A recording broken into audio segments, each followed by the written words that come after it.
Côte d'Ivoire, seulement 5% de la population dispose d'une assurance maladie. Aujourd'hui, la couverture maladie universelle initiée par les autorités ivoiriennes s'annonce comme l'espoir de tout un peuple. Que faut-il comprendre par ce nouveau programme sanitaire de l'État de Côte d'Ivoire?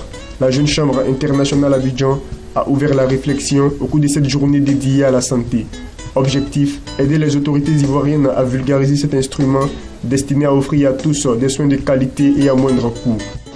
Les premiers résultats que nous attendons, c'est la meilleure connaissance, une meilleure appréhension de la couverture maladie universelle. Que la population sache l'intérêt vraiment grand qu'il y a à pouvoir souscrire à ce produit de couverture maladie universelle. Le second résultat que nous attendons, le second résultat que nous voulons atteindre, c'est de pouvoir permettre à toute la population de souscrire spontanément à une assurance privée complémentaire et ne pas attendre justement qu'on se retrouve dans une situation difficile ou dans une situation où des frais nous reviennent trop élevés pour regretter de ne pas avoir souscrit à une structure d'assurance privée complémentaire. Cette première journée de l'assurance maladie d'Abidjan a permis de répondre à la question de l'amélioration des prestations des soins en Côte d'Ivoire et aussi de faire le rapport entre l'assurance maladie et le développement économique pour une Côte d'Ivoire émergente en 2020.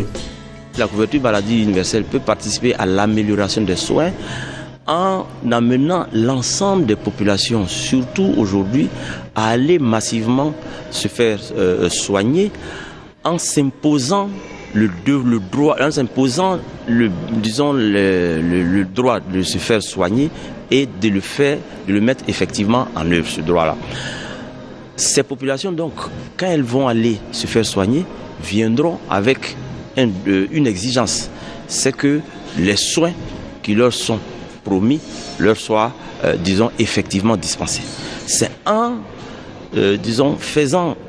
mettant en œuvre effectivement cette exigence qui fait partie de leurs droits, qui pourront amener le système à s'améliorer parce qu'ils viendront comme des bénéficiaires, des usagers du service public, mais non plus comme des personnes à qui on rendra service. C'est le premier niveau. Et puis deuxième niveau maintenant, par les financements que la couverture maladie universelle pourra injecter dans le système sanitaire, ça peut contribuer en spécifiant bien les investissements, les orientant dans les bons niveaux, ça peut contribuer à améliorer la qualité des soins.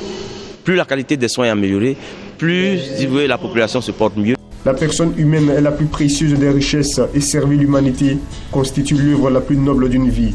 Ce credo, la Jeune Chambre internationale à Abidjan entend ainsi le traduire en actes par sa contribution au succès de la couverture maladie en Côte d'Ivoire, mais surtout pour le bien-être d'une population qui vit en grande partie sous le seuil de pauvreté.